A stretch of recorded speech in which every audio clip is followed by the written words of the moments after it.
शायद ये पाकिस्तानी ट्यून है और पाकिस्तान के ही कोई सिंगर गाए हैं। जो भी गाए हमको पता नहीं है, माफी चाहता हूँ, भाई को पता होगा। इसने गाया लखनऊ होटल के रूम में। मैंने बोला आहा जियो मेरा भाई। गाने का बोल है सोनिए जो तेरे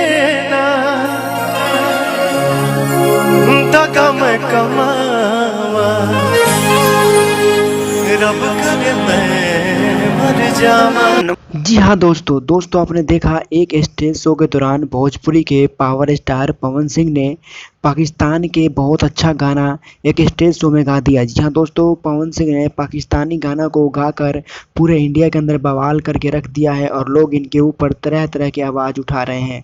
दोस्तों इधर खेसारी लाल यादव और पवन सिंह एकजुट हो गए हैं, वहीं पे पवन सिंह ने एक पाकिस्तानी गाना एक स्टेज शो के दौरान गा दिया, जिसकी वजह से पूरे भारत में पूरे बिहार में बवाल करके रख दिया है कि पवन सिंह ने पाकिस्तानी गाना किस लिए गाया।